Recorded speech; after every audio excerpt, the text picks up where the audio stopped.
എൻ്റെ പേര് ലിൻഡ. റോസിൻ്റെ കൂടെ ബൈബിളൊക്കെ മാരത്തോണിൽ പങ്കെടുക്കുന്ന ഒരു വ്യക്തി തന്നെയാണ്. എല്ലാ പ്രാവശ്യവും എനിക്ക് നല്ലോണം ദൈവത്തിൻ്റെ കൃപയും അനുഗ്രഹമൊക്കെ ആത്മീയമായിട്ട് കുറേ കൃപകൾ ലഭിക്കാറുണ്ട്. ഈ പ്രാവശ്യവും ദൈവം നീരിൻ്റെ ഒരു അനുഭവം തന്ന് ബൈബിൾ വായിക്കാനുള്ള ഒരു കൃപ നൽകി.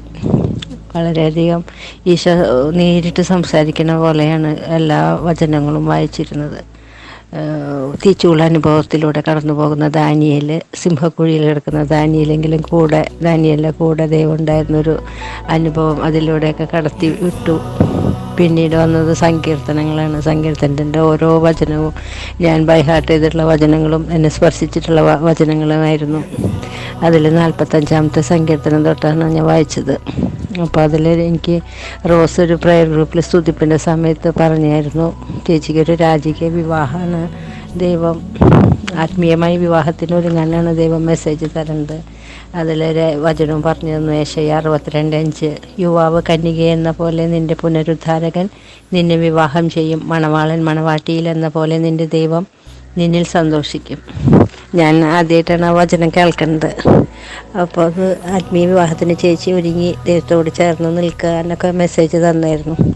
അങ്ങനെ പറഞ്ഞ് എനിക്ക് സങ്കീർത്തനങ്ങൾ വായിക്കാൻ കിട്ടിയ അധ്യായമാണ് സങ്കീർത്തനം 45, രാജകീയ വിവാഹം.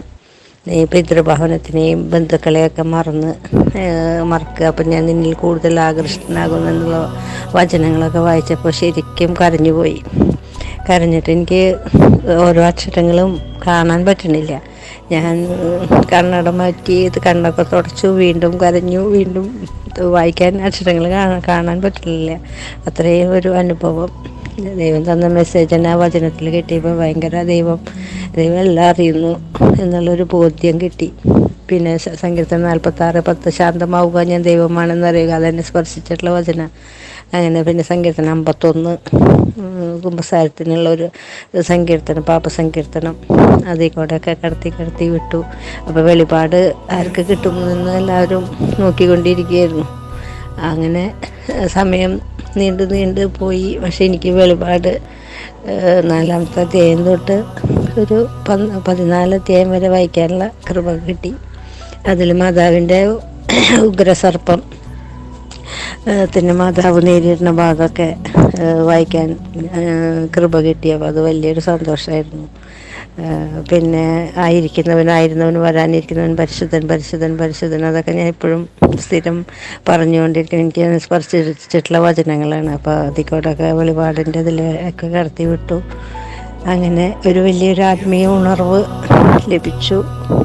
അപ്പോൾ എല്ലാം ഈ ദിവസങ്ങളിലൊക്കെ പൂർത്തിയാക്കാനും മുടക്കമില്ലാതെ വായിക്കാനും വചനത്തിൽ കൂടെയൊക്കെ കൂടുതൽ കൃപ ലഭിക്കാനും ദൈവം അനുഗ്രഹിച്ചു. അപ്പോൾ ദൈവത്തിന് 1000 നന്ദി. ഇത് നടത്തുന്ന റോസിനും ഒരുപാട് നന്ദി, കൃതജ്ഞതയും കടപ്പാടും. കാരണം ഇതൊരു വലിയൊരു ബൃഹത്തായൊരു പദ്ധതിയാണ്. അത് ഏറ്റെടുത്ത് നടക്കാൻ ദൈവം മകൾക്ക് കൃപ നൽകിയിട്ടുണ്ട്. അപ്പോൾ അത് ദൈവത്തിന് 1000 നന്ദി പറയുന്നു മകളെ പ്രതി. ഇനി കൂടുതൽ നമ്മൾ പ്രാർത്ഥിച്ച് ഒരുങ്ങി കുമ്പസാരിച്ച് വിശുദ്ധിയോടുകൂടി വായിക്കുമ്പോഴാണ് നമുക്ക് ആ കൃപ ലഭിക്കുകയുള്ളൂ. അപ്പോൾ അടുത്ത ടീമിലും ഇനിയും മാരത്തൺ നടക്കുമ്പോൾ കൂടുതൽ ഒരുക്കത്തോടുകൂടിയുള്ള മാരത്തൺ നടത്താനുള്ള കൃപ ലഭിക്കട്ടെ എന്ന് പ്രാർത്ഥിക്കുന്നു. Praise the Lord.